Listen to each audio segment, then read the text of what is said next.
ഓടുവോ പൊട്ടിച്ചിട്ട്?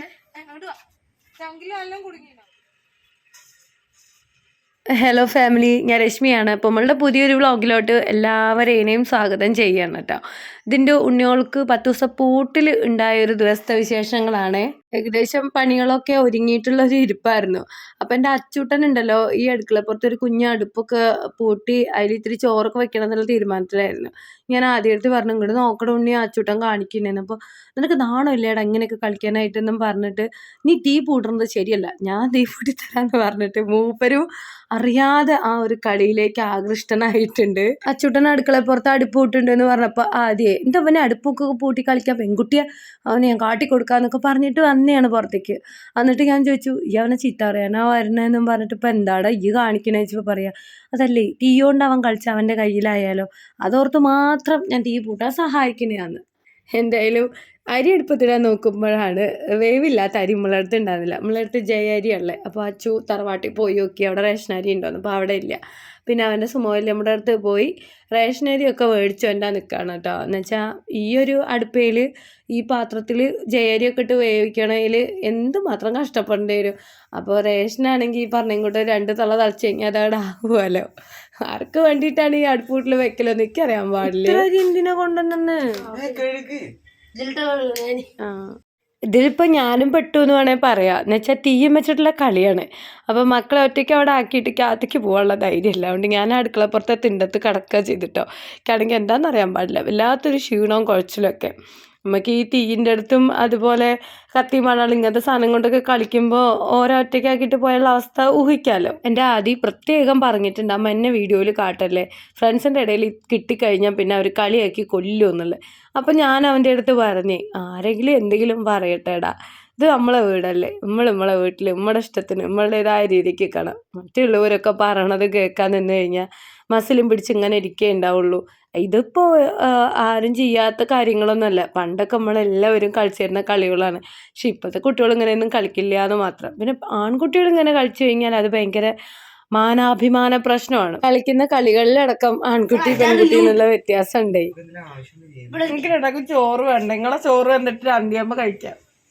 ഞാൻ ചോറ് വെച്ച് തിന്നോളൂ. വേണ്ട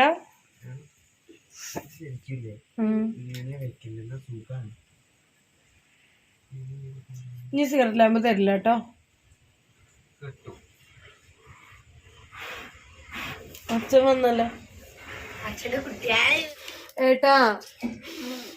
ഈ വീട്ടില് 2 അടുപ്പായിട്ടാ. ഈ വീട്ടിലേ അവിടേക്കൊക്കെ പോയിട്ട്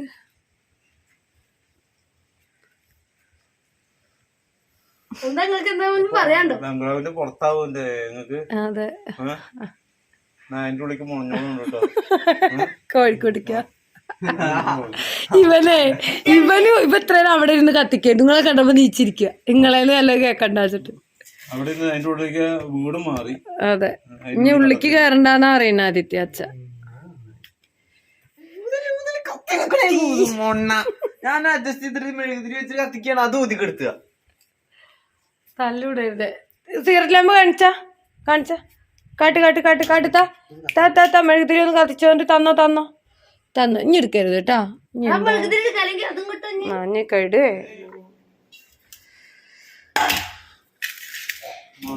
കുറച്ച് ഉണക്കലുണ്ടായിരുന്നു ഈ തോന ചോറിലും. ഒന്നുമില്ല, കട്ടമ്പുളിയൊക്കെ. ഏട്ടൻ കയ്യൊക്കെ കഴുകി ഊണഴിക്കാൻ പോവുകയാണ്. അച്ചൂട്ടനും ആദ്യം അപ്പളും എണീറ്റ് വന്നിട്ടില്ല. ഏട്ടയ്ക്ക് നല്ല വിശപ്പുണ്ടായിരുന്നു. എൻ്റെയൊക്കെ ഇവരുടെയൊക്കെ പ്രായത്തിൽ ഞങ്ങളുടെയൊക്കെ അവിടെ ഞങ്ങളുടേതായ വയസ്സിൽ കുറേ കുട്ടികളുണ്ടാകും, കുട്ടിയും പെൺകുട്ടിയും ഒക്കെ കേട്ടോ. അപ്പം ഞങ്ങളിതുപോലെ ഇങ്ങനെ കുട്ടിപ്പരയൊക്കെ ഉണ്ടാക്കും. എന്നിട്ട് അതിൽ അടുപ്പൊക്കെ പൂട്ടി അതിൽ നമ്മൾ വെച്ചുണ്ടാക്കുകയൊക്കെ ചെയ്യും. എന്ന് വെച്ചാൽ ഇതുപോലെ തീയൊന്നും തരൂല കളിക്കാനായിട്ട്. വെറുതെ ഇങ്ങനെ കോലൊക്കെ വെച്ചിട്ട് ചോറ് വേവിക്കുന്ന മാതിരി വെള്ളത്തിൽ മണ്ണൊക്കെ ഇട്ട് ഇളക്കുക അങ്ങനെയൊക്കെ. ഇപ്പൊക്കെ പിന്നെ നമ്മൾ അപ്ഡേറ്റ് ആയ അമ്മമാരല്ലേ, ആ കാരണം കൊണ്ട് നമ്മൾ കറക്റ്റായിട്ട് ഇതുപോലെ അരി തന്നെ ചോറാക്കാനൊക്കെ ആയിട്ട് കൊടുക്കും. ആ ഒരു വ്യത്യാസമാണുള്ളത്. നമുക്കറിയാമല്ലോ ഈ കളികളൊക്കെ കളിക്കുമ്പോൾ കിട്ടുന്ന സന്തോഷം എത്ര വലുതാണെന്ന്. അപ്പോൾ ചോറ് വെന്ത് കഴിഞ്ഞപ്പോഴത്തേക്കും എൻ്റെ മക്കൾക്ക് കറി ഉണ്ടാക്കണം എന്നുള്ള കൊതിയും പുതിയൊന്നും ഇല്ലാതായിട്ടുണ്ട്. തീപ്പൂട്ടി കുടുങ്ങിയാണ് കേട്ടോ.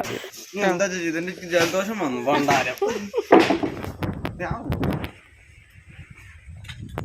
അമ്മൂട്ടി ഉണ്ടാക്കിക്കോളൂ, അമ്മേൻ്റെ സ്വത്ത് ഉണ്ടാക്കിക്കോളൂ കേട്ടാ.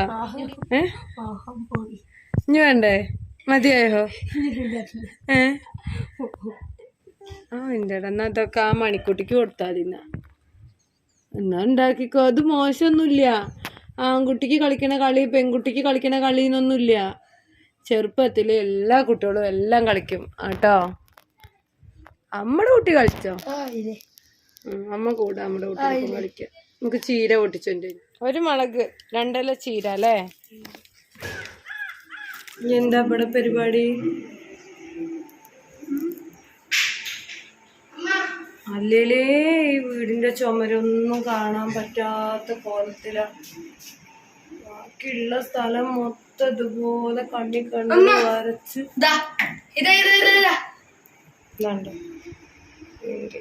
കാട്ടിയത്. അകത്തെ കളി കഴിഞ്ഞ് രണ്ടും കൂടെ പുറത്തേക്ക് ഇറങ്ങിയിട്ടുണ്ട് കേട്ടോ. അതിൻ്റെ ഇടയ്ക്ക് ഞാൻ കുറച്ച് വീഡിയോ ഒക്കെ എഡിറ്റ് ചെയ്യണം, അത് എഡിറ്റ് ചെയ്യുകയൊക്കെ ചെയ്തായിരുന്നേ. ഊണൊരിക്കലൊക്കെ കഴിഞ്ഞ് ഒരു ഭാഗത്ത് കിടക്കേണ്ട സമയമാണ്. പക്ഷേ രണ്ടിനും സ്കൂളില്ലെങ്കിൽ ഇതൊക്കെ തന്നെയാണ് ഇവിടുത്തെ അംഗങ്ങൾ. അല്ലെങ്കിൽ പിന്നെ മൊബൈലിൽ കളിക്കണം, അല്ലെങ്കിൽ ടി വിയിൽ ഗെയിം കളിക്കണം. അപ്പം ഞാൻ കുറേയേറെ സമയം ഫോണും ടി വിയും ഒക്കെ ആയി കളിക്കുമ്പോഴത്തേക്കും ആട്ടി പുറത്തേക്ക് വിടും. അത് മാത്രമല്ല കേട്ടോ, അരക്കൊല്ല പരീക്ഷയിൽ മാർക്ക് കുറവാണെങ്കിൽ ഫോണ്, ഇൻസ്റ്റാഗ്രാം ഇതെല്ലാം ഞാൻ ഒഴിവാക്കും. പിന്നെ +2 കഴിഞ്ഞിട്ടേ ആൾക്ക് ആലോചിക്കുള്ളൂ എന്ന് പറഞ്ഞിരുന്നു. അപ്പോൾ മാർക്ക് കിട്ടിയപ്പോൾ ഫോൺ മേടിച്ച് വയ്ക്കേണ്ട കണക്ക് തന്നെ മാർക്കുള്ളൂ. അതുകൊണ്ട് ഞാൻ ഫോൺ മേടിച്ചിട്ടുണ്ട്. ഇനിയിപ്പോൾ കിട്ടുന്ന സമയം പഠിക്കട്ടെ, ബാക്കിയുള്ള സമയം ഇതുപോലെ അനിയൻ്റെ കൂടെ കളിക്കട്ടെ. അത്രയും എൻ്റർടൈൻമെൻ്റ് ഒക്കെ മതി തൽക്കാലം. +2 പബ്ലിക് എക്സാം കഴിഞ്ഞിട്ട് ഫോൺ കൊടുക്കണോ വേണ്ടേ നമുക്ക് തീരുമാനിക്കാം. അങ്ങനെയാണ് മാർക്കിൻ്റെയും പഠിത്തത്തിൻ്റെയൊക്കെ അവസ്ഥ. ഞാൻ മുന്നേയൊക്കെ പറയാറില്ലേ.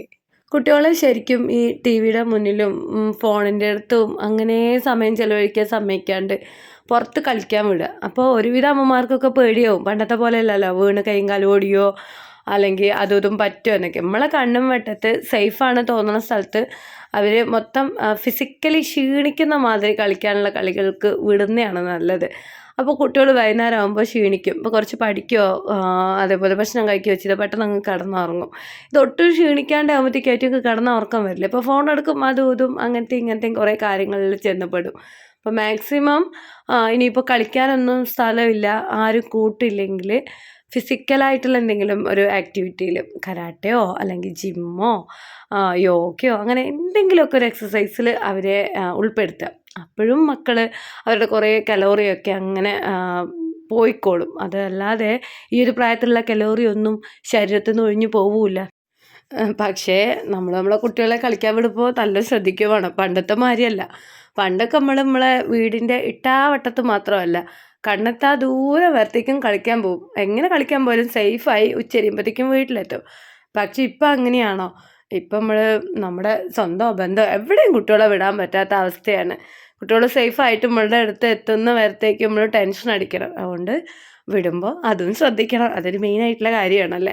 അപ്പം നമ്മൾ താത്തയെ വിട്ട് നമ്മളെ സോനുട്ടി ചിഞ്ചും ഒക്കെ കളിക്കാൻ വന്നിട്ടുണ്ട് കേട്ടോ. പിങ്കൂസ് മേലെ നിന്ന് നോക്കുകയാണ് ഇവർ കളിക്കുന്നത്. കുറച്ച് നേരം ഒളിച്ചൊക്കെ കളിച്ചായിരുന്നേ.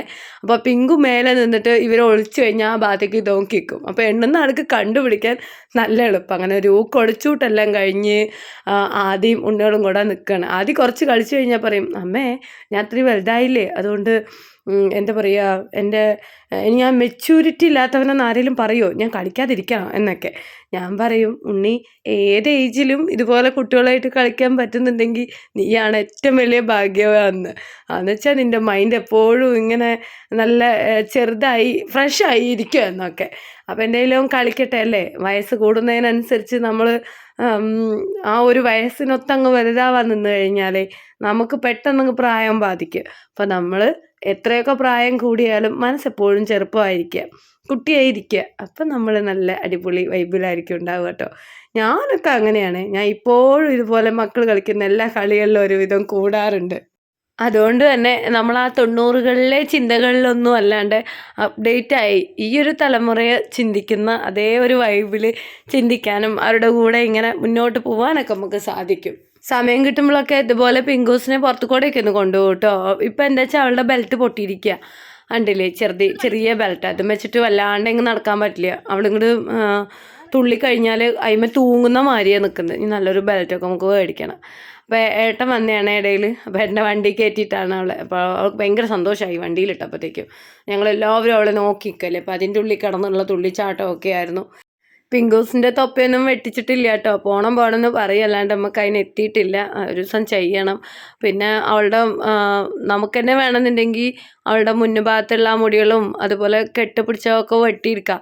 പക്ഷെ എനിക്കൊരാഗ്രഹം അവളെ നമ്മളായിട്ട് അങ്ങനെ ചെയ്യണ്ട, ഷോപ്പിൽ കൊണ്ടുപോയിട്ട് ചെയ്യാം. ഇനിയിപ്പോൾ എത്ര വൈകിയാലും ഒന്ന് പെണ്ണ് പറ്റിയായിട്ടുണ്ട് കേട്ടോ. അപ്പോൾ എന്താ അറിയില്ല, ഫുഡൊന്നും അങ്ങനെ കഴിക്കുന്നില്ല. മരുന്ന് കൊടുക്കാറായിരുന്നു തോന്നുന്നു. എന്താ അറിയില്ല, മീനും ഇറച്ചിയും ഒക്കെ ഉണ്ടെങ്കിലും അങ്ങനെ കഴിക്കാൻ കൂട്ടാക്കണില്ല. വെള്ളം അങ്ങനെ കുടിച്ചുകൊണ്ടിരിക്കും. പുക ശരിയായിക്കോളും. പിന്നെ ഇപ്പോൾ നീളവും വെച്ചിട്ടുണ്ട്, അതിൻ്റെ ഒരു കോലം കടലും ഉണ്ട്. പിന്നെ മക്കളൊക്കെ മേലെഴുകി കയറിയിട്ടുണ്ട്. ഞാൻ എന്തായാലും വൈകുന്നേരത്തെ ഫുഡും കാര്യങ്ങളൊക്കെ ഉണ്ടാക്കി പാത്രം കഴുകൽ കഴിഞ്ഞിട്ടേ മേലെഴുകണുള്ളൂ എന്ന് കരുതി. അപ്പം ഇന്ന് ചോറിന് പ്രത്യേകിച്ച് ഒന്നുമില്ല. അപ്പം മുട്ട ഇങ്ങനെ കുത്തി പൊരിച്ചു, കുറച്ച് കുരുമുളക് പൊടിയൊക്കെ ഇട്ടിട്ടേ.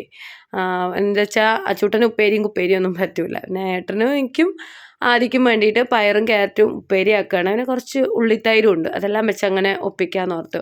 ഇപ്പോൾ ഉപ്പേരിയൊക്കെ ചടപട ഉണ്ടാക്കാൻ വേണ്ടിയിട്ട് എൻ്റെ ചോപ്പർ ഉണ്ടല്ലോ കയ്യിൽ. അപ്പോൾ ക്യാരറ്റ് ഇതുപോലെ കഷ്ണങ്ങളാക്കിയിട്ട് ചോപ്പറിലിട്ടിട്ട് നല്ല രീതിക്ക് ചോപ്പ് ചെയ്തെടുത്തിട്ടുണ്ട്.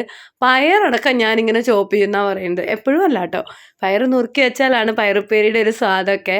പക്ഷെ ചിലപ്പോൾ ഒക്കെ ഞാൻ എന്ത് ചോദിച്ചാൽ ഇതുപോലെ ബീൻസ് ആണെങ്കിലും ശരി പയറാണെങ്കിലും ശരി ചോപ്പർ ഉണ്ടാകുമ്പോൾ ചോപ്പറിലിട്ട് അങ്ങ് ചോപ്പ് ചെയ്യും. അപ്പോൾ അത് പയറാണോ ബീൻസാണോ ഒന്നും മനസ്സിലാവില്ല. ഒരു പ്രത്യേക രുചിയും ടേസ്റ്റും ഒക്കെ ഉണ്ടാവും ഉപ്പേരിക്ക്. അപ്പം ഇങ്ങനെ ചോപ്പറിൽ പയറും ബീൻസും ഒന്നിട്ട് ഉപ്പേരിയാക്കാത്തവർ ജസ്റ്റ് ഒന്ന് ഉണ്ടാക്കി വെക്കും, നല്ലതാണ് കേട്ടോ. ഞാൻ എൻ്റെ അമ്മയടുത്ത് പറഞ്ഞപ്പോൾ അമ്മ ഉണ്ട് പയറിട്ട് ചോപ്പ് ചെയ്യുക കണക്കന്നെ പറ്റുള്ളൂ, എന്നെക്കൊണ്ടൊന്നും പറ്റൂല ഒക്കെ പറഞ്ഞായിരുന്നു. അപ്പോൾ നമ്മുടെ വീഡിയോയിൽ ഒത്തിരി വിശേഷങ്ങളൊന്നുമില്ല. നമ്മളുടെ മക്കളുടെ കളികളും കാര്യങ്ങളും അങ്ങനെയുള്ള കാര്യങ്ങളൊക്കെയാണ് ഉണ്ടായിരുന്നത്. അപ്പോൾ വീഡിയോ ഇഷ്ടമാവുകയാണെങ്കിൽ നമ്മുടെ വീഡിയോ കണ്ട് നമ്മുടെ ഫാമിലീനെ ഒന്ന് സപ്പോർട്ട് ചെയ്യുക. തൊട്ട് മുന്നേ നമ്മൾ പോസ്റ്റ് ചെയ്തിട്ടുണ്ടായിരുന്ന ലോങ് വീഡിയോ ഒക്കെ സപ്പോർട്ട് ചെയ്തിട്ടുള്ള എല്ലാവർക്കും എപ്പോഴും പറയുന്ന മാതിരി തന്നെ ഹൃദയത്തിൽ തൊട്ട് ഒത്തിരി സ്നേഹത്തോടെ 1000 നന്ദി കൂടെ പറയുകയാണ്. നിങ്ങളുടെയൊക്കെ സപ്പോർട്ട് ഇല്ലെങ്കിൽ നമുക്ക് കൃത്യമായിട്ട് മുന്നിലേക്ക് പോകാൻ പറ്റൂല. എനിക്കറിയാം ഒരുപാട് നല്ല കണ്ടൻറ്റും കാര്യങ്ങളും ഒന്നുമില്ല. ചില സമയത്ത് നമുക്ക് നല്ല ഫുഡ് ഐറ്റംസ് പോലും ഉണ്ടാക്കുന്നത് കാണിക്കാനായിട്ടുണ്ടാവില്ല. നമുക്കിപ്പോൾ വീഡിയോയ്ക്കായിട്ട് എന്തെങ്കിലുമൊക്കെ മേടിച്ച് ചെയ്യാൻ അങ്ങനെയൊന്നും പറ്റുന്ന സാഹചര്യമല്ല. നമ്മളെ വീട്ടിൽ എന്താ ഉള്ളത് വെച്ചാൽ അതൊക്കെയാണ് ഇങ്ങനെ കാണിക്കുന്നത്. അല്ലാണ്ട് വ്ളോഗിന് വേണ്ടി വീഡിയോയ്ക്ക് വേണ്ടി പ്രത്യേകിച്ച് ഒന്നും ചെയ്യണില്ല, അതിനൊന്നും പറ്റൂല. അപ്പോൾ അതിൻ്റേതായ പരിമിതികളിൽ നിന്നുകൊണ്ടുള്ള വ്ളോഗുകളാണെന്ന് എനിക്ക് നല്ല ബോധ്യമുണ്ട്. നിർബന്ധിച്ച് നമുക്ക് നിങ്ങളെ കാണിക്കാൻ പറ്റൂലല്ലോ. നിങ്ങൾക്ക് ഇഷ്ടമാവുകയാണെങ്കിൽ കാണുക. ഇടയിൽ നിങ്ങൾ കാണാത്ത വല്ല വീഡിയോസൊക്കെ ഉണ്ടെങ്കിൽ സമയം പോലെ താല്പര്യം ഉണ്ടെങ്കിൽ ജസ്റ്റ് ഒന്ന് കണ്ട് സപ്പോർട്ട് ചെയ്യാമെന്ന് പറയുകയാണ് കേട്ടോ. ഇടയിൽ ഞാൻ ചുക്കുവെള്ളമൊക്കെ വെച്ചാണ്. പണ്ട് ഉപ്പേരി നല്ല ഭംഗിയായി, നല്ല ടേസ്റ്റും ഉണ്ടായിരുന്നു. അപ്പോൾ അത്രയൊക്കെയുള്ളൂ. എല്ലാവരോടും ടാറ്റാ ബൈ ബൈ.